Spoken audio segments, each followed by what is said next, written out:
انس رضی اللہ تعالی عنہ سے روایت ہے کہ رسول اللہ صلی اللہ علیہ وآلہ وسلم نے اپنی ازواج کے پاس 1 مہینہ تک نہ جانے کی قسم کھائی تھی، اور ایلا کے واقعہ سے پہلے 5 ہجری میں آپ صلی اللہ علیہ وآلہ وسلم کے قدم مبارک میں موچ آ گئی تھی، اور آپ صلی اللہ علیہ وآلہ وسلم اپنے بالا خانہ میں قیام پذیر ہوئے تھے۔ ایلا کے موقع پر عمر رضی اللہ تعالی عنہ آئے اور عرض کیا، یا رسول اللہ، کیا آپ نے اپنی بیویوں کو طلاق دے دی ہے؟ آپ صلی اللہ علیہ وآلہ وسلم نے فرمایا کہ نہیں، البتہ 1 مہینے کے لیے ان کے پاس نہ جانے کی قسم کھا لی ہے۔ چنانچہ آپ صلی اللہ علیہ وآلہ وسلم 29 دن تک بیویوں کے پاس نہیں گئے، اور 29 تاریخ کو ہی چاند ہو گیا تھا، اس لیے آپ صلی اللہ علیہ وآلہ وسلم بالا خانے سے اترے اور بیویوں کے پاس گئے۔ جابر بن عبداللہ رضی اللہ تعالی عنہما سے روایت ہے کہ نبی کریم صلی اللہ علیہ وآلہ وسلم مسجد میں تشریف رکھتے تھے، اس لیے میں بھی مسجد کے اندر چلا گیا، البتہ اونٹ بلات کے ایک کنارے پر باندھ دیا۔ آپ صلی اللہ علیہ وآلہ وسلم سے میں نے عرض کیا کہ یا رسول اللہ، آپ کا اونٹ حاضر ہے۔ آپ صلی اللہ علیہ وآلہ وسلم باہر تشریف لائے اور اونٹ کے چاروں طرف ٹہلنے لگے، پھر فرمایا کہ قیمت بھی لے اور اونٹ بھی لے جا۔ حذیفہ رضی اللہ تعالی عنہ سے روایت ہے، کہتے ہیں کہ میں نے رسول اللہ صلی اللہ علیہ وآلہ وسلم کو دیکھا، یا یہ کہا کہ نبی کریم صلی اللہ علیہ وآلہ وسلم ایک قوم کی کوڑی پر تشریف لائے اور آپ صلی اللہ علیہ وآلہ وسلم نے وہاں کھڑے ہو کر پیشاب کیا۔ ابو ہریرہ رضی اللہ تعالی عنہ سے روایت ہے کہ رسول اللہ صلی اللہ علیہ وآلہ وسلم نے فرمایا، ایک شخص راستے پر چل رہا تھا کہ اس نے وہاں کانٹے دار ڈالی دیکھی، اس نے اسے اٹھا لیا تو اللہ تعالیٰ نے اس کا یہ عمل قبول کیا اور اس کی مغفرت کر دی۔ ابو ہریرہ رضی اللہ تعالی عنہ سے روایت ہے کہ رسول اللہ صلی اللہ علیہ وآلہ وسلم نے فیصلہ کیا تھا، جب کہ راستے کی زمین کے بارے میں جھگڑا ہو تو 7 ہاتھ راستہ چھوڑ دینا چاہیے۔ عبداللہ بن یزید انصاری رضی اللہ تعالی عنہ سے روایت ہے کہ نبی کریم صلی اللہ علیہ وآلہ وسلم نے لوٹ مار کرنے اور مسئلہ کرنے سے منع فرمایا تھا۔ ابو ہریرہ رضی اللہ تعالی عنہ سے روایت ہے کہ نبی کریم صلی اللہ علیہ وآلہ وسلم نے فرمایا، زانی مومن رہتے ہوئے زنا نہیں کر سکتا، شراب خوار مومن رہتے ہوئے شراب نہیں پی سکتا، چور مومن رہتے ہوئے چوری نہیں کر سکتا، اور کوئی شخص مومن رہتے ہوئے لوٹ اور غارت گری نہیں کر سکتا کہ لوگوں کی نظریں اس کی طرف اٹھی ہوئی ہوں اور وہ لوٹ رہا ہو۔ ابو ہریرہ رضی اللہ تعالی عنہ سے روایت ہے کہ رسول اللہ صلی اللہ علیہ وآلہ وسلم نے فرمایا، قیامت اس وقت تک قائم نہ ہوگی جب تک ابن مریم کا نزول ایک عادل حکمران کی حیثیت سے تم میں نہ ہو جائے۔ وہ صلیب کو توڑ دیں گے، سوروں کو قتل کریں گے اور جزیہ قبول نہیں کریں گے۔ اس دور میں مال و دولت کی اتنی کثرت ہو جائے گی کہ کوئی قبول نہیں کرے گا۔ سلمہ بن اکو رضی اللہ تعالی عنہ سے روایت ہے کہ نبی کریم صلی اللہ علیہ وآلہ وسلم نے غزوہ خیبر کے موقع پر دیکھا کہ آگ جلائی جا رہی ہے۔ آپ صلی اللہ علیہ وآلہ وسلم نے پوچھا، یہ آگ کس لیے جلائی جا رہی ہے؟ صحابہ رضی اللہ تعالی عنہم نے عرض کیا کہ گدھے کا گوشت پکانے کے لیے۔ نبی کریم صلی اللہ علیہ وآلہ وسلم نے فرمایا کہ وہ برتن جس میں گدھے کا گوشت ہو توڑ دو اور گوشت پھینک دو۔ اس پر صحابہ بولے، ایسا کیوں نہ کر لیں کہ گوشت تو پھینک دیں اور برتن دھو لیں؟ آپ صلی اللہ علیہ وآلہ وسلم نے فرمایا کہ برتن دھو لو۔ عبداللہ بن مسعود رضی اللہ تعالی عنہ سے روایت ہے کہ نبی کریم صلی اللہ علیہ وآلہ وسلم فتح مکہ کے دن جب مکہ میں داخل ہوئے تو خانہ کعبہ کے چاروں طرف 360 بت تھے۔ آپ صلی اللہ علیہ وآلہ وسلم کے ہاتھ میں ایک چھڑی تھی، جس سے آپ صلی اللہ علیہ وآلہ وسلم ان بتوں پر مارنے لگے اور فرمانے لگے کہ حق آ گیا اور باطل مٹ گیا۔ عائشہ رضی اللہ تعالی عنہا سے روایت ہے کہ انہوں نے اپنے حجرے کے سائبان پر ایک پردہ لٹکا دیا جس میں تصویریں بنی ہوئی تھیں۔ نبی کریم صلی اللہ علیہ وآلہ وسلم نے جب دیکھا تو اسے اتار کر پھاڑ ڈالا۔ عائشہ رضی اللہ تعالی عنہا نے بیان کیا کہ پھر میں نے اس پردے سے 2 گدے بنا ڈالے، وہ دونوں گدے گھر میں رہتے تھے اور نبی کریم صلی اللہ علیہ وآلہ وسلم ان پر بیٹھا کرتے تھے۔ عبداللہ بن عمر رضی اللہ تعالی عنہما سے روایت ہے کہ آپ صلی اللہ علیہ وآلہ وسلم نے فرمایا کہ جو شخص اپنے مال کی حفاظت کرتے ہوئے قتل کر دیا گیا وہ شہید ہے۔ انس رضی اللہ تعالی عنہ سے روایت ہے کہ نبی کریم صلی اللہ علیہ وآلہ وسلم ازواج مطہرات میں سے کسی ایک کے یہاں تشریف رکھتے تھے۔ امہات المومنین میں سے ایک نے وہیں آپ صلی اللہ علیہ وآلہ وسلم کے لیے خادم کے ہاتھ ایک پیالے میں کچھ کھانے کی چیز بھجوائی۔ انہوں نے ایک ہاتھ اس پیالے پر مارا اور پیالہ گر کر ٹوٹ گیا۔ آپ صلی اللہ علیہ وآلہ وسلم نے پیالے کو جوڑا اور جو کھانے کی چیز تھی اس میں دوبارہ رکھ کر صحابہ سے فرمایا کہ کھاؤ۔ آپ صلی اللہ علیہ وآلہ وسلم نے پیالہ لانے والے خادم کو روک لیا اور پیالہ بھی نہیں بھیجا، بلکہ جب کھانے سے سب فارغ ہو گئے تو دوسرا اچھا پیالہ بھجوا دیا اور جو ٹوٹ گیا تھا اسے نہیں بھجوایا۔ ابو ہریرہ رضی اللہ تعالی عنہ سے روایت ہے کہ نبی کریم صلی اللہ علیہ وآلہ وسلم نے فرمایا، بنی اسرائیل میں ایک صاحب تھے جن کا نام جریج تھا۔ وہ نماز پڑھ رہے تھے کہ ان کی والدہ آئیں اور انہیں پکارا۔ انہوں نے جواب نہیں دیا، سوچتے رہے کہ جواب دوں یا نماز پڑھوں۔ پھر وہ دوبارہ آئیں اور غصے میں بد دعا کر گئیں، اے اللہ اسے موت نہ آئے جب تک کسی بدکار عورت کا منہ نہ دیکھ لے۔ جریج اپنے عبادت خانے میں رہتے تھے۔ ایک عورت نے جو جریج کے عبادت خانے کے پاس اپنی مویشی چرایا کرتی تھی اور فاحشہ تھی، کہا کہ جریج کو فتنہ میں ڈالے بغیر نہ رہوں گی۔ چنانچہ وہ ان کے سامنے آئی اور گفتگو کرنی چاہی، لیکن انہوں نے منہ پھیر لیا۔ پھر وہ ایک چرواہے کے پاس گئی اور اپنے جسم کو اس کے قابو میں دے دیا۔ آخر لڑکا پیدا ہوا اور اس عورت نے الزام لگایا کہ یہ جریج کا لڑکا ہے۔ قوم کے لوگ جریج کے یہاں آئے اور ان کا عبادت خانہ توڑ دیا، انہیں باہر نکالا اور گالیاں دی، لیکن جریج نے وضو کیا اور نماز پڑھ کر اس لڑکے کے پاس آئے۔ انہوں نے اس سے پوچھا، بچے تمہارا باپ کون ہے؟ بچہ اللہ کے حکم سے بول پڑا کہ چرواہا۔ قوم خوش ہو گئی اور کہا کہ ہم آپ کے لیے سونے کا عبادت خانہ بنوا دیں۔ جریج نے کہا کہ میرا گھر تو مٹی ہی سے بنے گا۔ جابر بن عبداللہ رضی اللہ تعالی عنہما سے روایت ہے کہ رسول اللہ صلی اللہ علیہ وآلہ وسلم نے رجب 7 ہجری میں ساحل بحر کی طرف ایک لشکر بھیجا اور اس کا امیر ابو عبیدہ بن جراح رضی اللہ تعالی عنہ کو بنایا۔ فوجیوں کی تعداد 300 تھی اور میں بھی ان میں شریک تھا۔ ہم نکلے اور ابھی راستے ہی میں تھے کہ توشہ ختم ہو گیا۔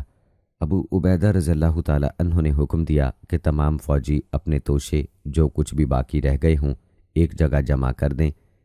سب کچھ جمع کرنے کے بعد کھجوروں کے کل 2 تھیلے ہو سکے اور روزانہ ہمیں اسی میں سے تھوڑی تھوڑی کھجور کھانے کے لیے ملنے لگی۔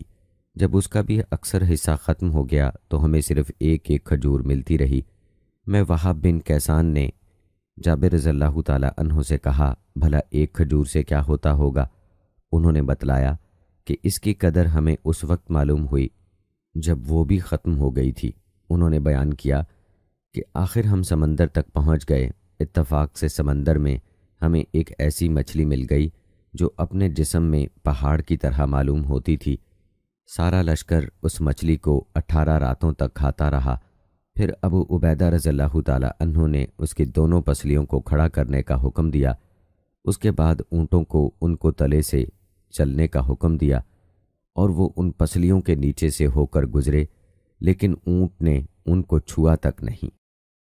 سلمہ رضی اللہ تعالی عنہ سے روایت ہے کہ غزوہ حوازن میں لوگوں کے توشہ ختم ہو گئے اور فقر و محتاجی آ گئی تو لوگ نبی کریم صلی اللہ علیہ وآلہ وسلم کی خدمت میں حاضر ہوئے اپنے اونٹوں کو ذبح کرنے کی اجازت لینے تاکہ انہی کے گوشت سے پیٹ بھر سکیں۔ آپ صلی اللہ علیہ وآلہ وسلم نے انہیں اجازت دے دی۔ راستے میں عمر رضی اللہ تعالی عنہ کی ملاقات ان سے ہو گئی تو انہیں بھی ان لوگوں نے اطلاع دی۔ عمر رضی اللہ تعالی عنہ نے کہا، اونٹوں کو کاٹ ڈالو گے تو پھر تم کیسے زندہ رہو گے؟ چنانچہ آپ رسول اللہ صلی اللہ علیہ وآلہ وسلم کی خدمت میں حاضر ہوئے اور کہا، یا رسول اللہ، اگر انہوں نے اونٹ بھی ذبح کر لیے تو پھر یہ لوگ کیسے زندہ رہیں گے؟ رسول اللہ صلی اللہ علیہ وآلہ وسلم نے فرمایا کہ اچھا، تمام لوگوں میں اعلان کر دو کہ ان کے پاس جو کچھ توشے بچ رہے ہیں وہ لے کر یہاں آ جائیں۔ اس کے لیے ایک چمڑے کا دسترخوان بچھا دیا گیا اور لوگوں نے توشے اسی دسترخوان پر لا کر رکھ دیے۔ اس کے بعد رسول اللہ صلی اللہ علیہ وآلہ وسلم اٹھے اور اس میں برکت کی دعا فرمائی۔ اب آپ صلی اللہ علیہ وآلہ وسلم نے پھر سب لوگوں کو اپنے اپنے برتنوں کے ساتھ بلایا اور سب نے دونوں ہاتھوں سے توشے اپنے برتنوں میں بھر لیے۔ جب سب لوگ بھر چکے تو رسول اللہ صلی اللہ علیہ وآلہ وسلم نے فرمایا، میں گواہی دیتا ہوں کہ اللہ کے سوا کوئی معبود نہیں، اور یہ کہ میں اللہ کا سچا رسول ہوں۔ رافع بن خدیج رضی اللہ تعالی عنہ سے روایت ہے، کہتے ہیں کہ ہم نبی کریم صلی اللہ علیہ وآلہ وسلم کے ساتھ عصر کی نماز پڑھ کر اونٹ ذبح کرتے تو انہیں 10 حصوں میں تقسیم کرتے، اور پھر سورج غروب ہونے سے پہلے ہی ہم اس کا پکا ہوا گوشت بھی کھا لیتے۔ ابو موسیٰ رضی اللہ تعالی عنہ سے روایت ہے کہ نبی کریم صلی اللہ علیہ وآلہ وسلم نے فرمایا، قبیلہ عشر کے لوگوں کا جب جہاد کے موقع پر توشہ کم ہو جاتا یا مدینہ کے قیام میں ان کے بال بچوں کے لیے کھانے کی کمی ہو جاتی تو جو کچھ بھی ان کے پاس توشہ ہوتا تو وہ ایک کپڑے میں جمع کر لیتے ہیں، پھر آپس میں ایک برتن سے برابر تقسیم کر لیتے ہیں، پس وہ میرے ہیں اور میں ان کا ہوں۔ انس رضی اللہ تعالی عنہ سے روایت ہے کہ ابو بکر رضی اللہ تعالی عنہ نے ان کے لیے فرض زکوٰۃ کا بیان تحریر کیا تھا جو رسول اللہ صلی اللہ علیہ وآلہ وسلم نے مقرر کی تھی۔ آپ صلی اللہ علیہ وآلہ وسلم نے فرمایا کہ جب کسی مال میں 2 آدمی ساجی ہوں تو وہ زکوٰۃ میں ایک دوسرے سے برابر برابر مجرا کر لیں، یعنی زکوٰۃ کی رقم آپس میں برابر تقسیم کر لیں۔ رافع بن خدیج رضی اللہ تعالی عنہ سے روایت ہے، کہتے ہیں کہ ہم رسول اللہ صلی اللہ علیہ وآلہ وسلم کے ساتھ مقام ذوالحلیفہ میں ٹھہرے ہوئے تھے۔ لوگوں کو بھوک لگی، ادھر غنیمت میں اونٹ اور بکریاں ملی تھیں۔ انہوں نے بیان کیا کہ نبی کریم صلی اللہ علیہ وآلہ وسلم لشکر کے پیچھے کے لوگوں میں تھے۔ لوگوں نے جلدی کی اور تقسیم سے پہلے ہی ذبح کر کے ہانڈیاں چڑھا دیں، لیکن بعد میں نبی کریم صلی اللہ علیہ وآلہ وسلم نے حکم دیا اور وہ ہانڈیاں اوندھا دی گئیں۔ پھر آپ صلی اللہ علیہ وآلہ وسلم نے ان کو تقسیم کیا اور 10 بکریوں کو ایک اونٹ کے برابر رکھا۔ ایک اونٹ اس میں سے بھاگ گیا تو لوگ اسے پکڑنے کی کوشش کرنے لگے، لیکن اس نے سب کو تھکا دیا۔ قوم کے پاس گھوڑے کم تھے، ایک صحابی تیر لے کر اونٹ کی طرف جھپٹے، اللہ نے اس کو ٹھہرا دیا۔ پھر آپ صلی اللہ علیہ وآلہ وسلم نے فرمایا کہ ان جانوروں میں بھی جنگلی جانوروں کی طرح سرکشی ہوتی ہے، اس لیے ان جانوروں میں سے بھی اگر کوئی تمہیں عاجز کر دے تو اس کے ساتھ تم ایسا ہی معاملہ کیا کرو۔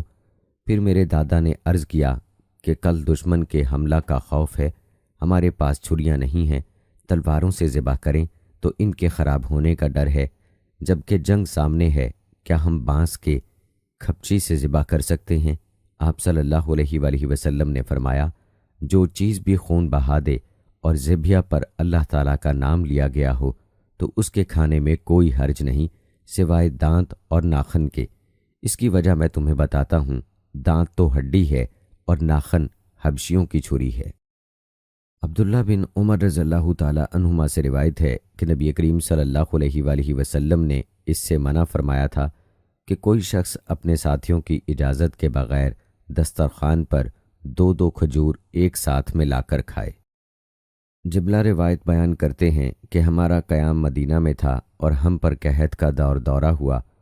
عبداللہ بن زبیر رضی اللہ تعالی عنہما ہمیں کھجور کھانے کے لیے دیتے تھے، اور عبداللہ بن عمر رضی اللہ تعالی عنہما گزرتے ہوئے یہ کہہ کر جایا کرتے تھے کہ 2 کھجور ایک ساتھ ملا کر نہ کھانا، کیونکہ نبی کریم صلی اللہ علیہ وآلہ وسلم نے اپنے دوسرے ساتھی کی اجازت کے بغیر ایسا کرنے سے منع فرمایا ہے۔ عبداللہ بن عمر رضی اللہ تعالی عنہما سے روایت ہے کہ رسول اللہ صلی اللہ علیہ وآلہ وسلم نے فرمایا، جو شخص مشترک یعنی ساجھے کے غلام میں اپنا حصہ آزاد کر دے اور اس کے پاس سارے غلام کی قیمت کے موافق مال ہو تو وہ پورا آزاد ہو جائے گا، اگر اتنا مال نہ ہو تو بس جتنا حصہ اس کا تھا اتنا ہی آزاد ہوا۔ ابو ہریرہ رضی اللہ تعالی عنہ سے روایت ہے کہ نبی کریم صلی اللہ علیہ وآلہ وسلم نے فرمایا، جو شخص مشترکہ غلام میں سے اپنا حصہ آزاد کر دے تو اس کے لیے ضروری ہے کہ اپنے مال سے غلام کو پوری آزادی دلا دے، لیکن اگر اس کے پاس اتنا مال نہیں ہے تو انصاف کے ساتھ غلام کی قیمت لگائی جائے، پھر غلام سے کہا جائے کہ اپنی آزادی کی کوشش میں وہ باقی حصہ کی قیمت خود کما کر ادا کر لے، لیکن غلام پر اس کے لیے کوئی دباؤ نہ ڈالا جائے۔ نعمان بن بشیر رضی اللہ تعالی عنہ سے روایت ہے کہ نبی کریم صلی اللہ علیہ وآلہ وسلم نے فرمایا، اللہ کی حدود پر قائم رہنے والے اور اس میں گھس جانے والے یعنی خلاف کرنے والے کی مثال ایسے لوگوں کی سی ہے جنہوں نے ایک کشتی کے سلسلے میں قرعہ ڈالا، جس کے نتیجے میں بعض لوگوں کو کشتی کے اوپر کا حصہ اور بعض کو نیچے کا، پس جو لوگ نیچے والے تھے انہیں دریا سے پانی لینے کے لیے اوپر والوں کے پاس سے گزرنا پڑتا۔ انہوں نے سوچا کہ کیوں نہ ہم اپنے ہی حصہ میں ایک سوراخ کر لیں تاکہ اوپر والوں کو ہم کوئی تکلیف نہ دیں۔ اب اگر اوپر والے بھی نیچے والوں کو منمانی کرنے دیں گے تو کشتی والے تمام ہلاک ہو جائیں گے، اور اگر اوپر والے نیچے والوں کا ہاتھ پکڑ لیں تو یہ خود بھی بچیں گے اور ساری کشتی بھی بچ جائے گی۔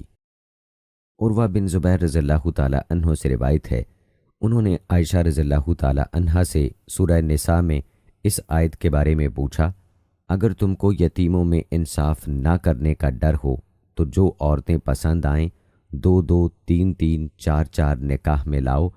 انہوں نے کہا، میرے بھانجے یہ آیت اس یتیم لڑکی کے بارے میں ہے جو اپنے ولی یعنی محافظ رشتہ دار جیسے چچیرا بھائی، پھوپھی زاد یا ماموں زاد بھائی کی پرورش میں ہو، اور ترکے کے مال میں اس کی ساجھی ہو، اور وہ اس کی مالداری اور خوبصورتی پر فریفتہ ہو کر اس سے نکاح کر لینا چاہے، لیکن پورا مہر انصاف سے جتنا اس کو اور جگہ ملتا وہ نہ دے، تو اسے اس سے منع کر دیا گیا کہ ایسی یتیم لڑکیوں سے نکاح کرے، البتہ اگر ان کے ساتھ ان کے ولی انصاف کر سکیں اور ان کی حسب حیثیت بہتر سے بہتر طرز عمل مہر کے بارے میں اختیار کریں تو اس صورت میں نکاح کرنے کی اجازت ہے، اور ان سے یہ بھی کہہ دیا گیا کہ ان کے سوا جو بھی عورت انہیں پسند ہو ان سے وہ نکاح کر سکتے ہیں۔ عروہ بن زبیر نے کہا کہ عائشہ رضی اللہ تعالی عنہا نے بتلایا، پھر لوگوں نے اس آیت کے نازل ہونے کے بعد ایسی لڑکیوں سے نکاح کی اجازت کے بارے میں مسئلہ پوچھا تو اللہ تعالیٰ نے یہ آیت نازل کی، اور آپ سے عورتوں کے بارے میں یہ لوگ سوال کرتے ہیں، آگے فرمایا، اور تم ان سے نکاح کرنا چاہتے ہو، یہ جو اس آیت میں ہے اور جو قرآن میں تم پر پڑھا جاتا ہے، اس سے مراد پہلی آیت ہے، یعنی اگر تم کو یتیموں میں انصاف نہ ہو سکنے کا ڈر ہو تو دوسری عورتیں جو بھلی لگیں ان سے نکاح کر لو۔ سیدہ عائشہ رضی اللہ تعالی عنہا نے کہا، یہ جو اللہ نے دوسری آیت میں فرمایا اور تم ان سے نکاح کرنا چاہتے ہو، اس سے یہ غرض ہے کہ جو یتیم لڑکی تمہاری پرورش میں ہو اور مال اور جمال کم رکھتی ہو، اس سے تو تم نفرت کرتے ہو، اس لیے جس یتیم لڑکی کے مال اور جمال میں تم کو رغبت ہو اس سے بھی نکاح نہ کرو، مگر اس صورت میں جب انصاف کے ساتھ ان کا پورا مہر ادا کرو۔ جابر بن عبداللہ رضی اللہ تعالی عنہ سے روایت ہے کہ نبی کریم صلی اللہ علیہ وآلہ وسلم نے شفا کا حق ایسے اموال یعنی زمین جائیداد وغیرہ میں دیا تھا جن کی تقسیم نہ ہوئی ہو، لیکن جب اس کی حد بندی ہو جائے اور راستے بھی بدل دیے جائیں تو پھر شفا کا کوئی حق باقی نہیں رہے گا۔ جابر بن عبداللہ رضی اللہ تعالی عنہ سے روایت ہے کہ نبی کریم صلی اللہ علیہ وآلہ وسلم نے ہر اس جائیداد میں شفا کا حق دیا تھا جس کی شرکاء میں ابھی تقسیم نہ ہوئی ہو، لیکن اگر حد بندی ہو جائے اور راستے الگ ہو جائیں تو پھر شفا کا حق باقی نہیں رہتا۔ سلیمان بن ابی مسلم سے روایت ہے، کہتے ہیں کہ میں نے ابو المنہال سے بیع صرف نقد کے بارے میں پوچھا تو انہوں نے کہا کہ میں نے اور میرے ایک شریک نے کوئی چیز سونے اور چاندی کی خریدی، نقد پر بھی اور ادھار پر بھی۔ پھر ہمارے یہاں برا بن عازب رضی اللہ تعالی عنہ آئے تو ہم نے ان سے اس کے بارے میں پوچھا، انہوں نے کہا کہ میں نے اور میرے شریک زید بن ارقم رضی اللہ تعالی عنہ نے بھی یہ بیع کی تھی، اور ہم نے اس کے متعلق رسول اللہ صلی اللہ علیہ وآلہ وسلم سے پوچھا تھا تو آپ صلی اللہ علیہ وآلہ وسلم نے فرمایا تھا کہ جو نقد ہو وہ لے لو اور جو ادھار ہو اسے چھوڑ دو۔ عبداللہ رضی اللہ تعالی عنہ سے روایت ہے کہ رسول اللہ صلی اللہ علیہ وآلہ وسلم نے خیبر کی زمین یہودیوں کو اس شرط پر دے دی تھی کہ وہ اس میں محنت کریں اور بوئیں جوتیں، پیداوار کا آدھا حصہ انہیں ملا کرے گا۔ عقبہ بن عامر رضی اللہ تعالی عنہ سے روایت ہے کہ رسول اللہ صلی اللہ علیہ وآلہ وسلم نے انہیں بکریاں دی تھیں کہ قربانی کے لیے ان کو صحابہ میں تقسیم کر دیں۔ پھر 1 سال کا بکری کا بچہ بچ گیا تو انہوں نے آپ صلی اللہ علیہ وآلہ وسلم سے اس کا ذکر کیا۔ آپ صلی اللہ علیہ وآلہ وسلم نے عقبہ سے فرمایا تو اس کی قربانی کر لے۔ عبداللہ بن حشام رضی اللہ تعالی عنہ سے روایت ہے، انہوں نے نبی کریم صلی اللہ علیہ وآلہ وسلم کو پایا تھا۔ ان کی والدہ زینب بنت حمید رضی اللہ تعالی عنہا رسول اللہ صلی اللہ علیہ وآلہ وسلم کی خدمت میں آپ کو لے کر حاضر ہوئیں اور عرض کیا کہ یا رسول اللہ، اس سے بیعت لے لیجئے۔ آپ صلی اللہ علیہ وآلہ وسلم نے فرمایا کہ یہ تو ابھی بچہ ہے۔ پھر آپ صلی اللہ علیہ وآلہ وسلم نے ان کے سر پر ہاتھ پھیرا اور ان کے لیے دعا کی، اور زہرہ بن معبد سے روایت ہے کہ ان کے دادا عبداللہ بن حشام رضی اللہ تعالی عنہ انہیں اپنے ساتھ بازار لے جاتے، وہاں وہ غلہ خریدتے، پھر عبداللہ بن عمر اور عبداللہ بن زبیر رضی اللہ تعالی عنہم ان سے ملتے تو وہ کہتے کہ ہمیں بھی اس اناج میں شریک کر لو، کیونکہ آپ کے لیے رسول اللہ صلی اللہ علیہ وآلہ وسلم نے برکت کی دعا کی ہے۔ چنانچہ عبداللہ بن حشام انہیں بھی شریک کر لیتے اور کبھی پورا ایک اونٹ مائے غلہ نفع میں پیدا کر لیتے اور اس کو گھر بھیج دیتے۔ عبداللہ بن عمر رضی اللہ تعالی عنہ سے روایت ہے کہ نبی کریم صلی اللہ علیہ وآلہ وسلم نے فرمایا، جس نے کسی ساجے کے غلام کا اپنا حصہ آزاد کر دیا تو اس کے لیے ضروری ہے کہ اگر غلام کی انصاف کے موافق قیمت کے برابر اس کے پاس مال ہو تو وہ سارا غلام آزاد کرا دے۔ اس طرح دوسرے ساجیوں کو ان کے حصے کی قیمت ادا کر دی جائے اور اس آزاد کیے ہوئے غلام کا پیچھا چھوڑ دیا جائے۔ ابو ہریرہ رضی اللہ تعالی عنہ سے روایت ہے کہ رسول اللہ صلی اللہ علیہ وآلہ وسلم نے فرمایا، جس نے کسی ساجے کے غلام کا اپنا حصہ آزاد کر دیا تو اگر اس کے پاس مال ہے تو پورا غلام آزاد ہو جائے گا، ورنہ باقی حصوں کو آزاد کرانے کے لیے اسے محنت مزدوری کرائی جائے، لیکن اس سلسلے میں اس پر کوئی دباؤ نہ ڈالا جائے۔ ابن عباس رضی اللہ تعالی عنہما سے روایت ہے کہ نبی کریم صلی اللہ علیہ وآلہ وسلم چوتھی ذی الحجہ کی صبح کو حج کا تلبیہ کہتے ہوئے، جس کے ساتھ کوئی اور چیز یعنی عمرہ نہ ملاتے ہوئے مکہ میں داخل ہوئے۔ جب ہم مکہ پہنچے تو آپ صلی اللہ علیہ وآلہ وسلم کے حکم سے ہم نے اپنے حج کو عمرہ کر ڈالا۔ آپ صلی اللہ علیہ وآلہ وسلم نے یہ بھی فرمایا کہ عمرہ کے افعال ادا کرنے کے بعد حج کے احرام تک ہماری بیویاں ہمارے لیے حلال رہیں گی۔ اس پر لوگوں میں چرچا ہونے لگا۔ عطا نے بیان کیا کہ جابر رضی اللہ تعالی عنہ نے کہا کہ کچھ لوگ کہنے لگے، کیا ہم میں سے کوئی منا اس طرح جائے کہ منی اس کے ذکر سے ٹپک رہی ہو؟ جابر نے ہاتھ سے اشارہ بھی کیا۔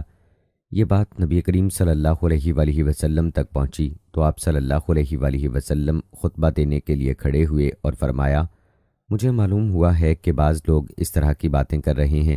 اللہ کی قسم، میں ان لوگوں سے زیادہ نیک اور اللہ سے ڈرنے والا ہوں۔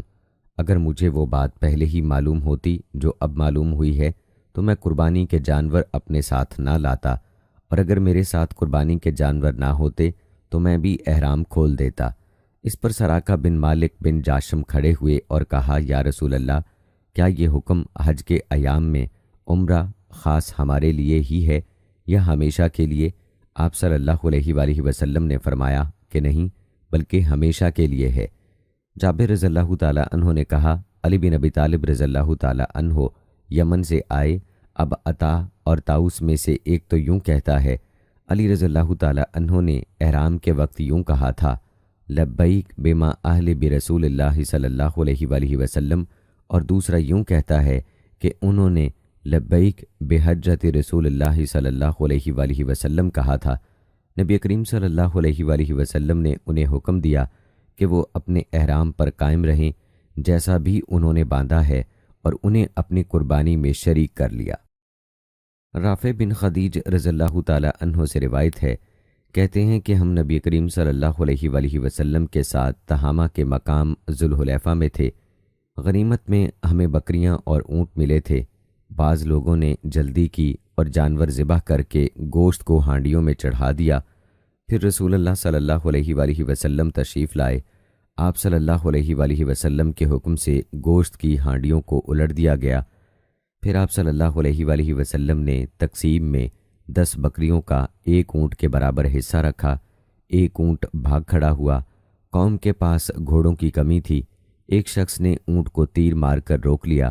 رسول اللہ صلی اللہ علیہ وآلہ وسلم نے فرمایا کہ ان جانوروں میں بھی جنگی جانوروں کی طرح وحشت ہوتی ہے، اس لیے جب تک ان کو نہ پکڑ سکو تو تم ان کے ساتھ ہی ایسا سلوک کیا کرو۔ ابایا نے بتایا کہ میرے دادا نے عرض کیا، یا رسول اللہ، ہمیں امید ہے یا خطرہ ہے کہ کہیں کل دشمن سے مٹ بھیڑ نہ ہو جائے اور چھری ہمارے ساتھ نہیں ہے، کیا دھار دار لکڑی سے ہم ذبح کر سکتے ہیں؟ آپ صلی اللہ علیہ وآلہ وسلم نے فرمایا، لیکن ذبح کرنے میں جلدی کرو، جو چیز خون بہا دے اسی سے کاٹ ڈالو، اگر اس پر اللہ کا نام لیا جائے تو اس کو کھاؤ، اور ناخن اور دانت سے ذبح نہ کرو۔ اس کی وجہ میں بتلاتا ہوں، دانت تو ہڈی ہے اور ناخن حبشیوں کی چھریاں ہیں۔ انس بن مالک رضی اللہ تعالی عنہ سے روایت ہے کہ نبی کریم صلی اللہ علیہ وآلہ وسلم نے اپنی زرہ جو کے بدلے گروی رکھی تھی۔ ایک دن میں خود آپ کے پاس جو کی روٹی اور باسی چربی لے کر حاضر ہوا تھا۔ میں نے خود آپ صلی اللہ علیہ وآلہ وسلم سے سنا تھا۔ آپ صلی اللہ علیہ وآلہ وسلم فرما رہے تھے کہ آل محمد پر کوئی صبح اور کوئی شام ایسی نہیں آئی کہ ایک ساس سے زیادہ کچھ اور موجود رہا ہو، حالانکہ آپ کے 9 گھر تھے۔ آمش روایت بیان کرتے ہیں کہ ہم نے ابراہیم نخعی رحمہ اللہ کے یہاں قرض میں رہن اور ضامن کا ذکر کیا تو انہوں نے کہا کہ ہم سے اسود نے بیان کیا، اور ان سے عائشہ رضی اللہ تعالی عنہا نے بیان کیا کہ نبی کریم صلی اللہ علیہ وآلہ وسلم نے ایک یہودی سے غلہ خریدا ایک مقررہ مدت کے قرض پر، اور اپنے زرہ اس کے ہاں گروی رکھی تھی۔ جابر بن عبداللہ رضی اللہ تعالی عنہما سے روایت ہے کہ رسول اللہ صلی اللہ علیہ وآلہ وسلم نے فرمایا، کعب بن اشرف یہودی اسلام کا پکا دشمن کا کام کون تمام کرے گا کہ اس نے اللہ اور اس کے رسول کو بہت تکلیف دے رکھی ہے؟ محمد بن مسلمہ رضی اللہ تعالی عنہ نے کہا کہ میں یہ خدمت انجام دوں گا۔ چنانچہ وہ اس کے پاس گئے اور کہا کہ 1 یا 2 وسق غلہ قرض لینے کے ارادے سے آیا ہوں۔ کعب نے کہا کہ لیکن تمہیں اپنی بیویوں کو میرے یہاں گروی رکھنا ہوگا۔ محمد بن مسلمہ اور اس کے ساتھیوں نے کہا کہ ہم اپنی بیویوں کو تمہارے پاس کس طرح گروی رکھ سکتے ہیں جبکہ تم سارے عرب میں خوبصورت ہو؟ اس نے کہا کہ پھر اپنی اولاد گروی رکھ دو۔ انہوں نے کہا کہ ہم اپنی اولاد کس طرح رہن رکھ سکتے ہیں؟ اسی پر انہیں گالی دی جایا کرے گی کہ 1-2 وسق غلے کے لیے رہن رکھ دیے گئے تھے تو ہمارے لیے بڑی شرم کی بات ہوگی، البتہ ہم اپنے ہتھیار تمہارے یہاں رہن رکھ سکتے ہیں۔ سفیان نے کہا کہ لفظ لائرات سے مراد ہتھیار ہیں۔ پھر محمد بن مسلمہ رضی اللہ تعالی عنہ اس سے دوبارہ ملنے کا وعدہ کر کے چلے آئے اور رات کو اس کے یہاں پہنچ کر اسے قتل کر دیا۔ پھر نبی کریم صلی اللہ علیہ وآلہ وسلم کی خدمت میں حاضر ہوئے اور آپ صلی اللہ علیہ وآلہ وسلم کو خبر دی۔ ابو ہریرہ رضی اللہ تعالی عنہ سے روایت ہے کہ نبی کریم صلی اللہ علیہ وآلہ وسلم نے فرمایا، گروی جانور پر اس کا خرچ نکالنے کے لیے سواری کی جائے، دودھ والا جانور گروی ہو تو اس کا دودھ پیا جائے۔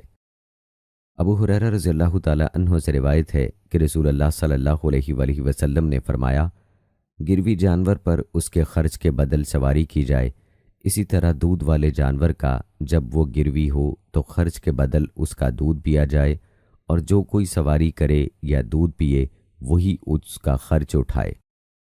عائشہ رضی اللہ تعالی عنہا سے روایت ہے کہ رسول اللہ صلی اللہ علیہ وآلہ وسلم نے کچھ مدت ٹھہرا کر ایک یہودی سے غلہ خریدا اور اپنی زرہ اس کے پاس گروی رکھی۔ ابن ابی ملیکہ سے روایت ہے کہ میں نے عبداللہ بن عباس رضی اللہ تعالی عنہما کی خدمت میں 2 عورتوں کے مقدمہ میں لکھا تو اس کے جواب میں انہوں نے تحریر فرمایا کہ نبی کریم صلی اللہ علیہ وآلہ وسلم نے فیصلہ کیا تھا کہ اگر مدعی گواہ نہ پیش کر سکے تو مدعی علیہ سے قسم لی جائے گی۔ عبداللہ بن مسعود رضی اللہ تعالی عنہ سے روایت ہے، کہتے ہیں کہ جو شخص جان بوجھ کر اس نیت سے جھوٹی قسم کھائے کہ اس طرح دوسرے کے مال پر اپنی ملکیت جمائے تو وہ اللہ تعالیٰ سے اس حال میں ملے گا کہ اللہ تعالیٰ اس پر غضبناک ہوگا۔ اس ارشاد کی تصدیق میں اللہ تعالیٰ نے سورہ آل عمران میں یہ آیت نازل فرمائی، وہ لوگ جو اللہ کے عہد اور اپنی قسموں کے ذریعہ دنیا کی تھوڑی پونجی خریدتے ہیں، آخر آیت تک انہوں نے تلاوت کی۔ ابو وائل نے کہا اس کے بعد اشعث بن قیس رضی اللہ تعالی عنہ ہمارے گھر تشریف لائے اور پوچھا کہ ابو عبد الرحمن یعنی ابو مسعود رضی اللہ تعالی عنہ نے تم سے کون سی حدیث بیان کی ہے؟ انہوں نے کہا کہ ہم نے حدیث بالا ان کے سامنے پیش کر دی۔ اس پر انہوں نے کہا کہ انہوں نے سچ بیان کیا ہے، میرا ایک یہودی شخص سے کنویں کے معاملے میں جھگڑا ہوا تھا۔ ہم اپنا جھگڑا لے کر رسول اللہ صلی اللہ علیہ وآلہ وسلم کی خدمت میں حاضر ہوئے۔ آپ صلی اللہ علیہ وآلہ وسلم نے فرمایا کہ تم اپنے گواہ لاؤ ورنہ دوسرے فریق سے قسم لی جائے گی۔ میں نے عرض کیا پھر یہ تو قسم کھا لے گا اور جھوٹ بولنے پر اسے کچھ پرواہ نہ رہے گی۔ رسول اللہ صلی اللہ علیہ وآلہ وسلم نے فرمایا کہ جو شخص جان بوجھ کر کسی کا مال ہڑپ کرنے کے لیے جھوٹی قسم کھائے تو اللہ تعالیٰ سے وہ اس حال میں ملے گا کہ وہ اس پر نہایت غضبناک ہوگا۔ اللہ تعالیٰ نے اس کی تصدیق میں یہ آیت نازل کی۔ اس کے بعد انہوں نے وہی آیت پڑھی، یعنی جو لوگ اللہ کے عہد اور اپنی قسموں کے ذریعہ تھوڑی پونجی خریدتے ہیں، آیت وَلَهُمْ عَذَابٌ علیم تک۔ ابو ہریرہ رضی اللہ تعالی عنہ سے روایت ہے کہ نبی کریم صلی اللہ علیہ وآلہ وسلم نے فرمایا، جس شخص نے بھی کسی مسلمان غلام کو آزاد کیا تو اللہ تعالیٰ اس غلام کے جسم کے ہر عضو کی آزادی کے بدلے اس شخص کے جسم کے بھی ایک ایک عضو کو دوزخ سے آزاد کرے گا۔ ابو ذر غفاری رضی اللہ تعالی عنہ سے روایت ہے، کہتے ہیں کہ میں نے رسول اللہ صلی اللہ علیہ وآلہ وسلم سے پوچھا کہ کون سا عمل افضل ہے؟ آپ صلی اللہ علیہ وآلہ وسلم نے فرمایا کہ اللہ پر ایمان لانا اور اس کی راہ میں جہاد کرنا۔ میں نے پوچھا اور کس طرح کا غلام آزاد کرنا افضل ہے؟ آپ صلی اللہ علیہ وآلہ وسلم نے فرمایا جو سب سے زیادہ قیمتی ہو اور مالک کی نظر میں جو بہت زیادہ پسندیدہ ہو۔ میں نے عرض کیا کہ اگر مجھ سے یہ نہ ہو سکا؟ آپ صلی اللہ علیہ وآلہ وسلم نے فرمایا کہ پھر کسی مسلمان کاریگر کی مدد کر یا کسی بے ہنر کی۔ انہوں نے کہا کہ اگر میں یہ بھی نہ کر سکا؟ اس پر آپ صلی اللہ علیہ وآلہ وسلم نے فرمایا کہ پھر لوگوں کو اپنے شر سے محفوظ کر دے کہ یہ بھی ایک صدقہ ہے جسے تم خود اپنے اوپر کرو گے۔ اسما بنت ابی بکر رضی اللہ تعالی عنہما سے روایت ہے کہ رسول اللہ صلی اللہ علیہ وآلہ وسلم نے سورج گرہن کے وقت غلام آزاد کرنے کا حکم فرمایا ہے۔ اسما بنت ابی بکر رضی اللہ تعالی عنہا سے روایت ہے کہ ہمیں سورج گرہن کے وقت غلام آزاد کرنے کا حکم دیا جاتا تھا۔ عمر بن دینار سے روایت ہے کہ نبی کریم صلی اللہ علیہ وآلہ وسلم نے فرمایا، دو ساجیوں کے درمیان ساجے کے غلام کو اگر کسی ایک ساجی نے آزاد کیا تو اگر آزاد کرنے والا مالدار ہے تو باقی حصوں کی قیمت کا اندازہ کیا جائے گا، پھر اسی کی طرف سے پورے غلام کو آزاد کر دیا جائے گا۔ عبداللہ بن عمر رضی اللہ تعالی عنہما سے روایت ہے کہ رسول اللہ صلی اللہ علیہ وآلہ وسلم نے فرمایا، جس نے کسی مشترک غلام میں اپنے حصے کو آزاد کر دیا اور اس کے پاس اتنا مال ہے کہ غلام کی پوری قیمت ادا ہو سکے تو اس کی قیمت انصاف کے ساتھ لگائی جائے گی اور باقی ساتھیوں کو ان کے حصے کی قیمت اسی کے مال سے دے کر غلام کو اسی کی طرف سے آزاد کر دیا جائے گا، ورنہ غلام کا جو حصہ آزاد ہو چکا وہ ہو چکا۔ باقی حصوں کی آزادی کے لیے غلام کو خود کو کوشش کر کے قیمت ادا کرنی ہوگی۔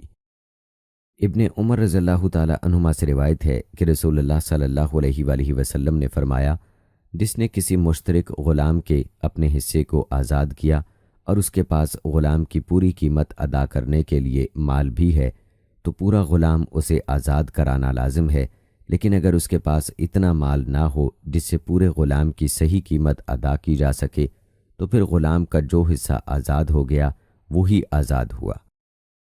ابن عمر رضی اللہ تعالی عنہما سے روایت ہے کہ نبی کریم صلی اللہ علیہ وآلہ وسلم نے فرمایا، جس نے کسی ساجھے غلام کا اپنا حصہ آزاد کر دیا، یا آپ صلی اللہ علیہ وآلہ وسلم نے یہ الفاظ فرمائے، شرکا لہو فی ابد۔ شک راوی حدیث ایوب سختیانی کو ہوا اور اس کے پاس اتنا مال بھی تھا جس سے پورے غلام کی مناسب قیمت ادا کی جا سکتی تھی تو وہ غلام پوری طرح آزاد سمجھا جائے گا، باقی حصوں کی قیمت اس کو دینی ہوگی۔ نافع نے بیان کیا، ورنہ اس کا جو حصہ آزاد ہو گیا بس وہ آزاد ہو گیا۔ نافع سے روایت ہے کہ عبداللہ بن عمر رضی اللہ تعالی عنہما غلام یا باندی کے بارے میں یہ فتویٰ دیا کرتے تھے کہ اگر وہ کئی ساجیوں کے درمیان مشترک ہو اور ایک شریک اپنا حصہ آزاد کر دے تو ابن عمر رضی اللہ تعالیٰ عنہ فرماتے تھے کہ اس شخص پر پورے غلام کے آزاد کرانے کی ذمہ داری ہوگی، لیکن یہ اس صورت میں جب شخص مذکور کے پاس اتنا مال ہو جس سے پورے غلام کی قیمت ادا کی جا سکے۔ غلام کی مناسب قیمت لگا کر دوسرے ساجیوں کو ان کے حصوں کے مطابق ادائیگی کر دی جائے گی اور غلام کو آزاد کر دیا جائے گا۔ ابو ہریرہ رضی اللہ تعالیٰ عنہ سے روایت ہے کہ نبی کریم صلی اللہ علیہ وآلہ وسلم نے فرمایا، جس نے کسی غلام کا ایک حصہ آزاد کیا۔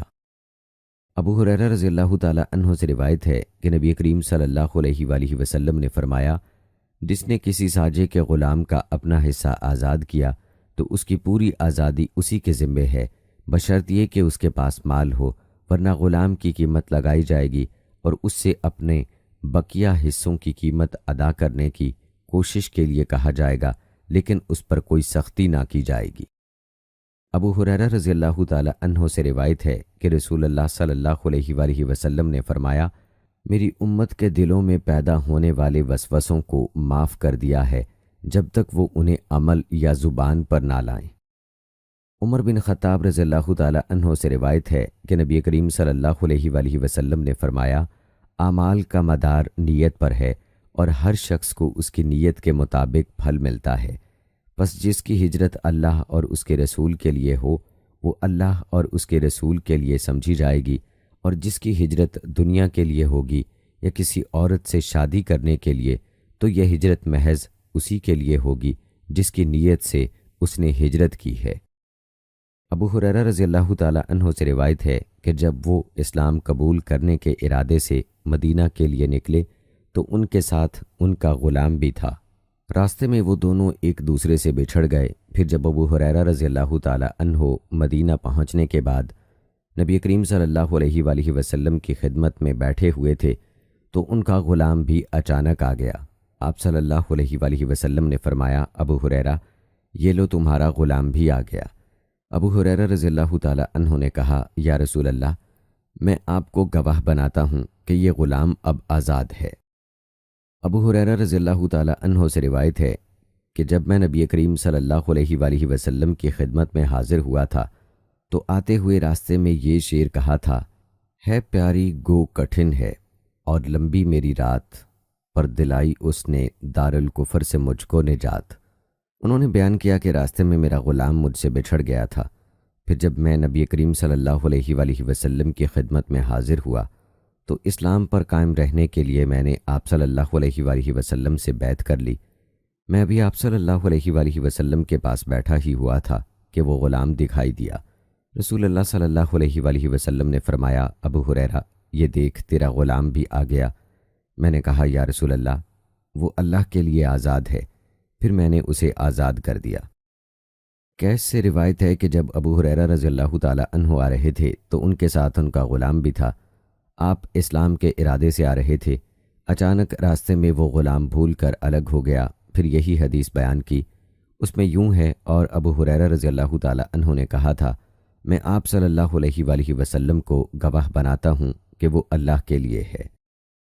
عائشہ رضی اللہ تعالیٰ عنہ سے روایت ہے کہ عتبہ بن ابی وقاص نے اپنے بھائی سعد بن ابی وقاص رضی اللہ تعالیٰ عنہ کو وصیت کی تھی کہ زما کی باندی کے بچے کو اپنے قبضے میں لے لیں۔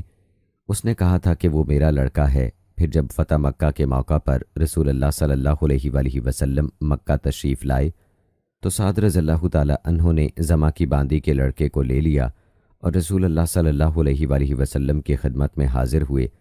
عبد بن زما بھی ساتھ تھے۔ سعد رضی اللہ تعالیٰ عنہ نے عرض کیا، یا رسول اللہ، یہ میرے بھائی کا لڑکا ہے، انہوں نے مجھے وصیت کی تھی کہ یہ انہی کا لڑکا ہے۔ لیکن عبد بن زما نے عرض کیا، یا رسول اللہ، یہ میرا بھائی ہے جو زما میرے والد کی باندی کا لڑکا ہے، انہی کے فراش پر پیدا ہوا ہے۔ رسول اللہ صلی اللہ علیہ وآلہ وسلم نے زما کی باندی کے لڑکے کو دیکھا تو واقعی وہ عتبہ کی صورت پر تھا، لیکن آپ صلی اللہ علیہ وآلہ وسلم نے فرمایا، اے عبد بن زما، یہ تمہاری پرورش میں رہے گا کیونکہ بچہ تمہارے والد ہی کے فرش پر پیدا ہوا ہے۔ آپ صلی اللہ علیہ وآلہ وسلم نے ساتھ ہی یہ بھی فرما دیا کہ اے سودا بنت زما، اس سے پردہ کیا کر، یہ ہدایت آپ صلی اللہ علیہ وآلہ وسلم نے اس لیے کی تھی کہ بچے میں عتبہ کی شباہت دیکھ لی تھی۔ سودا رضی اللہ تعالی عنہا آپ صلی اللہ علیہ وآلہ وسلم کی بیوی تھیں۔ جابر بن عبداللہ رضی اللہ تعالی عنہما سے روایت ہے، انہوں نے کہا کہ ہم میں سے ایک شخص نے اپنی موت کے بعد اپنے غلام کی آزادی کے لیے کہا تھا، پھر نبی کریم صلی اللہ علیہ وآلہ وسلم نے اس غلام کو بلایا اور اسے بیچ دیا۔ جابر رضی اللہ تعالی عنہ نے بیان کیا کہ پھر وہ غلام اپنی آزادی کے لیے پہلے ہی سال مر گیا تھا۔ عبداللہ بن عمر رضی اللہ تعالی عنہما روایت کیا کرتے تھے کہ رسول اللہ صلی اللہ علیہ وآلہ وسلم نے ولا کے بیچنے اور اس کے ہبہ کرنے سے منع فرمایا تھا۔ عائشہ رضی اللہ تعالی عنہا سے روایت ہے کہ بریرہ رضی اللہ تعالی عنہا کو میں نے خریدا تو ان کے مالکوں نے ولا کی شرط لگائی کہ آزادی کے بعد وہ انہی کے حق میں قائم رہے گی۔ میں نے رسول اللہ صلی اللہ علیہ وآلہ وسلم سے اس کا ذکر کیا تو آپ صلی اللہ علیہ وآلہ وسلم نے فرمایا، تم انہیں آزاد کر دو، ولا تو اسی کی ہوتی ہے جو قیمت دے کر کسی غلام کو آزاد کر دے۔ پھر میں نے انہیں آزاد کر دیا۔ پھر نبی کریم صلی اللہ علیہ وآلہ وسلم نے بریرہ رضی اللہ تعالی عنہا کو بلایا اور ان کے شوہر کے سلسلے میں انہیں اختیار دیا۔ بریرہ نے کہا کہ اگر وہ مجھے فلاں فلاں چیز بھی دیں تب بھی میں اس کے پاس نہ رہوں گی، چنانچہ وہ اپنے شوہر سے جدا ہو گئیں۔ انس رضی اللہ تعالی عنہ سے روایت ہے کہ انصار کے بعض لوگوں نے رسول اللہ صلی اللہ علیہ وآلہ وسلم سے ملاقات کی اور اجازت چاہی اور آ کر عرض کیا کہ آپ ہمیں اس کی اجازت دے دیجئے کہ ہم اپنے بھانجے عباس کا فدیہ معاف کر دیں۔ آپ صلی اللہ علیہ وآلہ وسلم نے فرمایا کہ نہیں، ایک درہم بھی نہ چھوڑو۔ حشام کے والد سے روایت ہے کہ حکیم بن حزام رضی اللہ تعالی عنہ نے اپنے کفر کے زمانے میں 100 غلام آزاد کیے تھے اور 100 اونٹ لوگوں کی سواری کے لیے دیے تھے۔ پھر جب اسلام لائے تو 100 اونٹ لوگوں کی سواری کے لیے دیے اور 100 غلام آزاد کیے۔ پھر انہوں نے بیان کیا کہ میں نے رسول اللہ صلی اللہ علیہ وآلہ وسلم سے پوچھا، یا رسول اللہ، بعض ان نیک اعمال کے متعلق آپ کا کیا خیال ہے جنہیں میں بنیت ثواب کفر کے زمانہ میں کیا کرتا تھا؟ حشام بن عروہ نے کہا، اتنس بہا کے معنی اتبرر بہا کے ہیں۔ انہوں نے کہا کہ رسول اللہ صلی اللہ علیہ وآلہ وسلم نے اس پر فرمایا، جو نیکیاں تم پہلے کر چکے ہو وہ سب قائم رہیں گی۔ عروہ سے روایت ہے کہ مروان اور مسور بن مخرمہ نے انہیں خبر دی کہ جب قبیلہ حوازن کے بھیجے ہوئے لوگ مسلمان ہو کر آپ صلی اللہ علیہ وآلہ وسلم کے پاس آئے، آپ صلی اللہ علیہ وآلہ وسلم نے کھڑے ہو کر ان سے ملاقات فرمائی۔ پھر ان لوگوں نے آپ صلی اللہ علیہ وآلہ وسلم کے سامنے درخواست کی کہ ان کے اموال اور قیدی واپس کر دیے جائیں۔ آپ صلی اللہ علیہ وآلہ وسلم کھڑے ہوئے خطبہ سنایا۔ آپ صلی اللہ علیہ وآلہ وسلم نے فرمایا، تم دیکھتے ہو میرے ساتھ جو لوگ ہیں، میں اکیلا ہوتا تو تم کو واپس کر دیتا، اور بات وہی مجھے پسند ہے جو سچ ہو۔ اس لیے 2 چیزوں میں سے ایک ہی تمہیں اختیار کرنی ہوگی، یا اپنا مال واپس لے لو یا اپنے قیدیوں کو چھڑا لو۔ اس لیے میں نے ان کی تقسیم میں بھی دیر کی تھی۔ نبی کریم صلی اللہ علیہ وآلہ وسلم نے طائف سے لوٹتے ہوئے جارانہ میں حوازن والوں کا وہاں پر کئی راتوں تک انتظار کیا تھا۔ جب ان لوگوں پر یہ بات پوری طرح ظاہر ہو گئی کہ نبی کریم صلی اللہ علیہ وآلہ وسلم 2 چیزوں مال اور قیدی میں سے صرف ایک ہی کو واپس فرما سکتے ہیں، تو انہوں نے کہا کہ ہمیں ہمارے آدمی ہی واپس کر دیجئے جو آپ کی قید میں ہیں۔ اس کے بعد نبی کریم صلی اللہ علیہ وآلہ وسلم نے لوگوں سے خطاب فرمایا، اللہ کی تعریف اس کی شان کے مطابق کرنے کے بعد فرمایا، اما بعد، یہ تمہارے بھائی ہمارے پاس نادم ہو کر آئے ہیں، اور میرا بھی خیال یہ ہے کہ ان کے آدمی جو ہماری قید میں ہیں انہیں واپس کر دیے جائیں۔ اب جو شخص اپنی خوشی سے ان کے آدمیوں کو واپس کرے وہ ایسا کر لے، اور جو شخص اپنے حصے کو چھوڑنا چاہے اور اس شرط پر اپنے قیدیوں کو آزاد کرنے کے لیے تیار ہو کہ ان قیدیوں کے بدلے میں ہم اسے اس کے بعد سب سے پہلے مال غنیمت میں سے جو اللہ تعالی ہمیں دے گا اس کے اس حصے کا بدلہ اس کے حوالے کر دیں گے، تو وہ ایسا کر لے۔ لوگ اس پر بول پڑے کہ ہم اپنی خوشی سے قیدی کو واپس کرنے کے لیے تیار ہیں۔ آپ صلی اللہ علیہ وآلہ وسلم نے اس پر فرمایا، لیکن ہم پر یہ ظاہر نہ ہو سکا کہ کس نے ہمیں اجازت دی ہے اور کس نے نہیں دی۔ اس لیے سب لوگ اپنے خیموں میں واپس جائیں اور سب کے ذمہ دار آ کر ان کی رائے سے ہمیں آگاہ کریں۔ چنانچہ سب لوگ چلے آئے اور ان کے سرداروں نے ان سے گفتگو کی۔ پھر نبی کریم صلی اللہ علیہ وآلہ وسلم کی خدمت میں حاضر ہو کر آپ صلی اللہ علیہ وآلہ وسلم کو خبر دی کہ سب نے اپنی خوشی سے اجازت دے دی۔ یہی وہ خبر ہے جو ہمیں حوازن کے قیدیوں کے سلسلے میں معلوم ہوئی ہے۔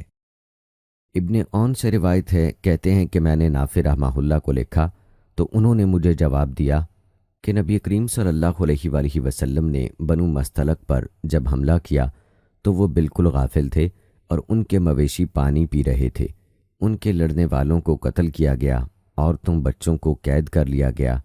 انہی قیدیوں میں جویریہ رضی اللہ تعالی عنہا ام المومنین بھی تھیں۔ ابن محریز سے روایت ہے، کہتے ہیں کہ میں نے ابو سعید رضی اللہ تعالی عنہ کو دیکھا تو ان سے ایک سوال کیا۔ آپ نے جواب میں کہا کہ ہم رسول اللہ صلی اللہ علیہ وآلہ وسلم کے ساتھ غزوہ بنی مستلق کے لیے نکلے۔ اس غزوے میں ہمیں قبیلہ بنی مستلق کے عرب قیدی ہاتھ آئے۔ راستے میں ہی ہمیں عورتوں کی خواہش ہوئی اور عورت سے الگ رہنا ہم کو مشکل ہو گیا۔ ہم نے چاہا کہ عزل کر لیں۔ جب رسول اللہ صلی اللہ علیہ وآلہ وسلم سے اس بارے میں پوچھا تو آپ صلی اللہ علیہ وآلہ وسلم نے فرمایا، تم عزل کر سکتے ہو، اس میں کوئی قباحت نہیں، لیکن جن روحوں کی بھی قیامت تک کے لیے پیدائش مقدر ہو چکی ہے وہ تو ضرور پیدا ہو کر رہیں گی، لہٰذا تمہارا عزل کرنا بیکار ہے۔ ابو ہریرہ رضی اللہ تعالی عنہ سے روایت ہے، کہتے ہیں کہ 3 باتوں کی وجہ سے جنہیں میں نے رسول اللہ صلی اللہ علیہ وآلہ وسلم سے سنا ہے، میں بنو تمیم سے ہمیشہ محبت کرتا ہوں۔ رسول اللہ صلی اللہ علیہ وآلہ وسلم نے ان کے بارے میں فرمایا کہ یہ لوگ دجال کے مقابلے میں میری امت میں سب سے زیادہ سخت مخالف ثابت ہوں گے۔ انہوں نے بیان کیا کہ ایک مرتبہ بنو تمیم کے یہاں سے زکوٰۃ وصول ہو کر آئی تو رسول اللہ صلی اللہ علیہ وآلہ وسلم نے فرمایا، ہماری قوم کی زکوٰۃ ہے۔ بنو تمیم کی ایک عورت قید ہو کر سیدہ عائشہ رضی اللہ تعالی عنہا کے پاس تھی تو آپ صلی اللہ علیہ وآلہ وسلم نے ان سے فرمایا کہ اسے آزاد کر دے کہ یہ اسماعیل علیہ السلام کی اولاد میں سے ہے۔ ابو موسیٰ رضی اللہ تعالی عنہ سے روایت ہے کہ رسول اللہ صلی اللہ علیہ وآلہ وسلم نے فرمایا، جس شخص کے پاس کوئی لونڈی ہو اور وہ اس کی اچھی پرورش کرے اور اس کے ساتھ اچھا معاملہ کرے، پھر اسے آزاد کر کے اس سے نکاح کر لے تو اس کو دوہرا ثواب ملے گا۔ مارور بن سوید سے روایت ہے، کہتے ہیں کہ میں نے ابو ذر غفاری رضی اللہ تعالی عنہ کو دیکھا کہ ان کے بدن پر بھی ایک جوڑا تھا اور ان کے غلام کے بدن پر بھی اسی قسم کا ایک جوڑا تھا۔ ہم نے اس کا سبب پوچھا تو انہوں نے بتلایا کہ ایک دفعہ میری ایک صاحب یعنی بلال رضی اللہ تعالی عنہ سے کچھ گالی گلوچ ہو گئی تھی۔ انہوں نے نبی کریم صلی اللہ علیہ وآلہ وسلم سے میری شکایت کی۔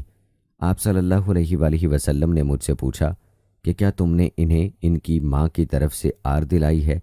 پھر آپ صلی اللہ علیہ وآلہ وسلم نے فرمایا، تمہارے غلام بھی تمہارے بھائی ہیں، اگرچہ اللہ تعالیٰ نے انہیں تمہاری ماتحتی میں دے رکھا ہے، اس لیے جس کا بھی کوئی بھائی اس کے قبضے میں ہو اسے وہی کھلائے جو وہ خود کھاتا ہے اور وہی پہنائے جو وہ خود پہنتا ہے، اور ان پر ان کی طاقت سے زیادہ بوجھ نہ ڈالے، لیکن اگر ان کی طاقت سے زیادہ بوجھ ڈالو تو پھر ان کی خود مدد بھی کر دیا کرو۔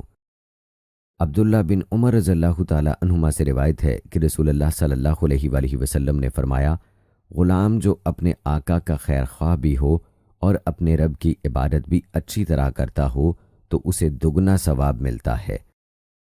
ابو موسیٰ اشعری رضی اللہ تعالی عنہ سے روایت ہے کہ رسول اللہ صلی اللہ علیہ وآلہ وسلم نے فرمایا، جس کسی کے پاس بھی کوئی باندی ہو اور وہ اسے پورے حسن و خوبی کے ساتھ ادب سے کھائے پھر آزاد کر کے اس سے شادی کر لے تو اسے دگنا ثواب ملتا ہے، اور جو غلام اللہ تعالیٰ کے حقوق بھی ادا کرے اور اپنے آقاؤں کے بھی تو اسے بھی دگنا ثواب ملتا ہے۔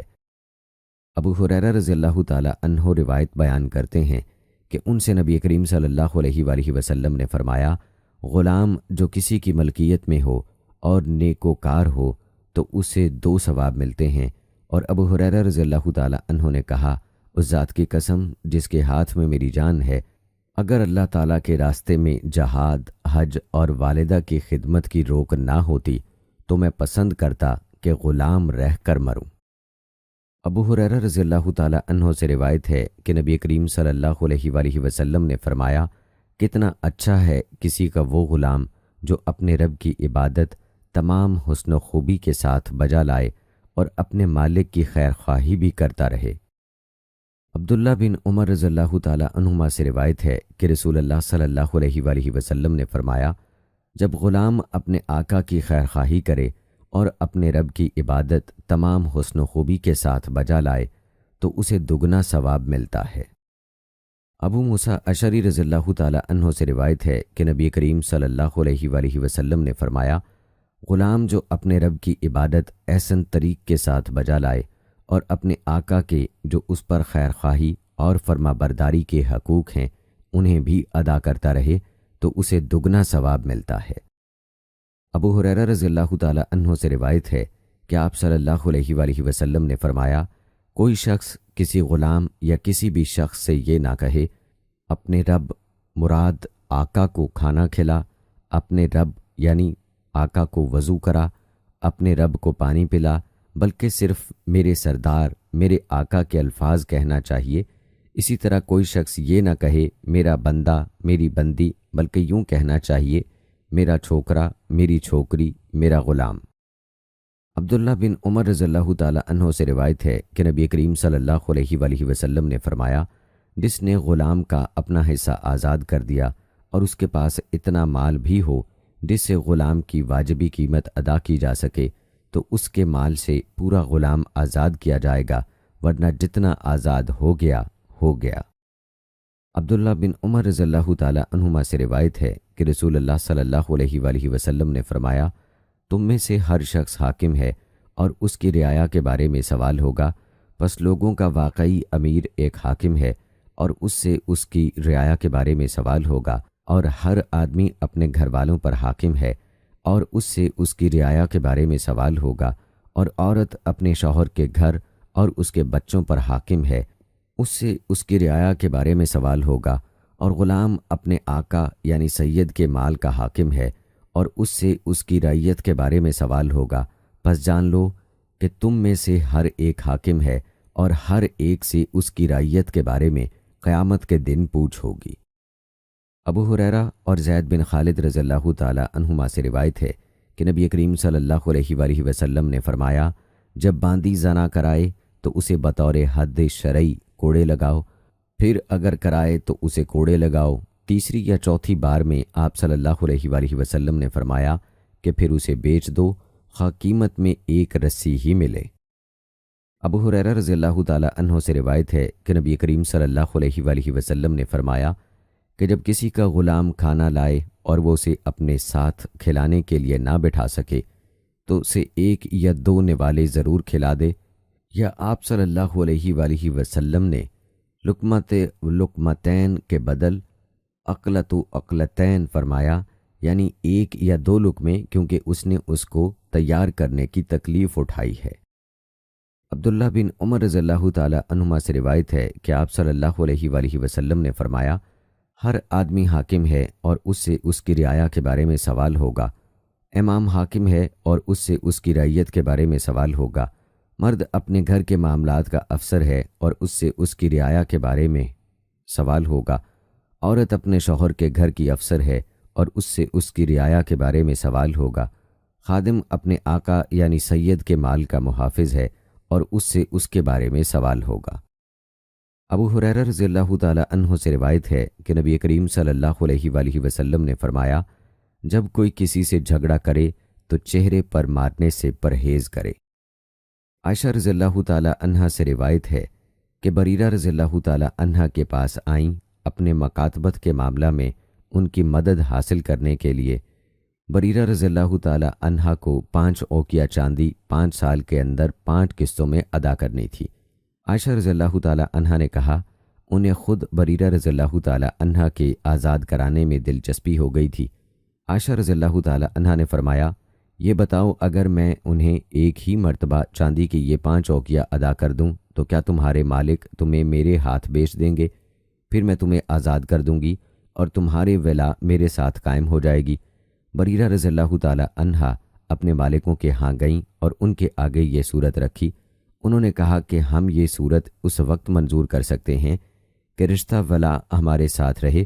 عائشہ رضی اللہ تعالی عنہا نے کہا کہ میرے پاس نبی کریم صلی اللہ علیہ وآلہ وسلم تشریف لائے تو میں نے آپ صلی اللہ علیہ وآلہ وسلم سے اس کا ذکر کیا۔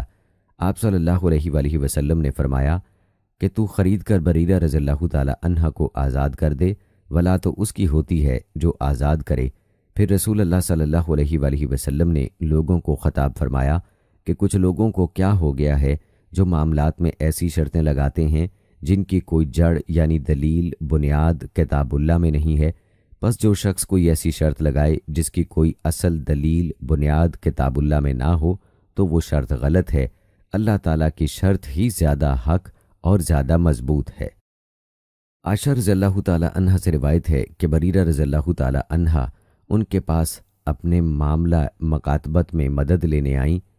ابھی انہوں نے کچھ بھی ادا نہیں کیا تھا۔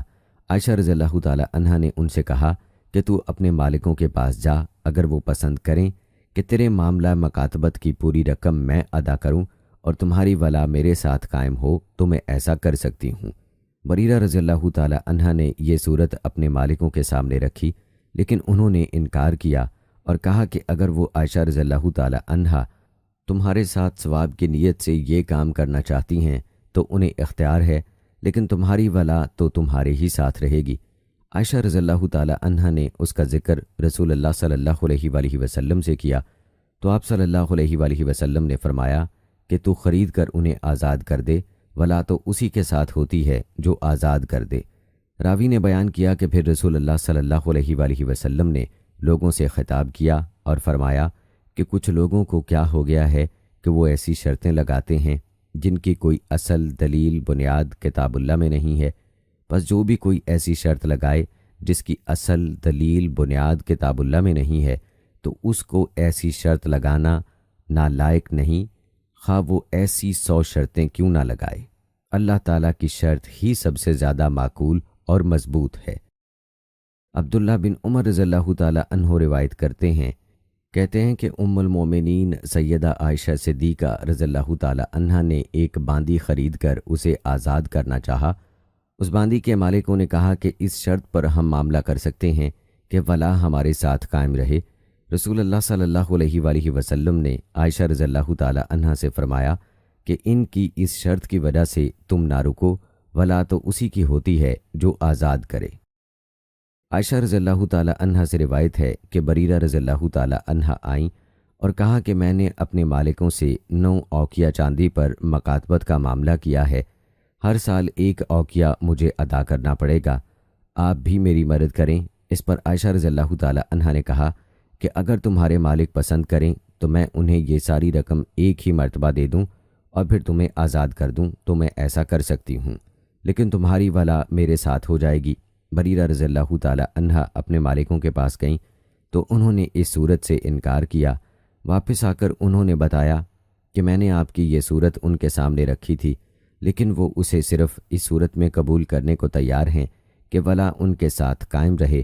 رسول اللہ صلی اللہ علیہ وآلہ وسلم نے یہ سنا تو آپ صلی اللہ علیہ وآلہ وسلم نے مجھ سے دریافت فرمایا۔ میں نے آپ صلی اللہ علیہ وآلہ وسلم کو مطلع کیا تو آپ صلی اللہ علیہ وآلہ وسلم نے فرمایا کہ تو انہیں لے کر آزاد کر دے اور انہیں ولا کی شرط لگانے دے، ولا تو بہرحال اسی کی ہوتی ہے جو آزاد کرے۔ عائشہ رضی اللہ تعالی عنہا نے بیان کیا کہ پھر رسول اللہ صلی اللہ علیہ وآلہ وسلم نے لوگوں کو خطاب کیا، اللہ کی حمد و ثنا کے بعد فرمایا، تم میں سے کچھ لوگوں کو یہ کیا ہو گیا ہے کہ معاملات میں ایسی شرطیں لگاتے ہیں جن کی کوئی اصل دلیل بنیاد کتاب اللہ میں نہیں ہے۔ پس جو بھی شرط ایسی ہو جس کی اصل دلیل بنیاد کتاب اللہ میں نہ ہو وہ باطل ہے، خواہ ایسی 100 شرطیں کیوں نہ لگا لی جائیں۔ اللہ کا فیصلہ ہی حق ہے اور اللہ کی شرط ہی مضبوط ہے۔ کچھ لوگوں کو کیا ہو گیا ہے کہ وہ کہتے ہیں، اے فلاں آزاد تم کرو اور ولا میرے ساتھ قائم رہے گی، ولا تو صرف اسی کے ساتھ قائم ہوگی جو آزاد کرے۔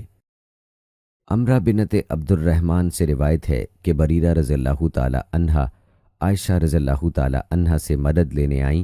عائشہ رضی اللہ تعالی عنہا نے اس سے کہا کہ اگر تمہارے مالک یہ صورت پسند کریں کہ میں مکاتبت کی ساری رقم انہیں ایک ہی مرتبہ ادا کر دوں اور پھر تمہیں آزاد کر دوں تو میں ایسا کر سکتی ہوں۔ بریرہ رضی اللہ تعالی عنہ نے اس کا ذکر اپنے مالک سے کیا تو انہوں نے کہا کہ ہمیں اس صورت میں یہ منظور ہے کہ تیری ولا ہمارے ساتھ ہی قائم رہے۔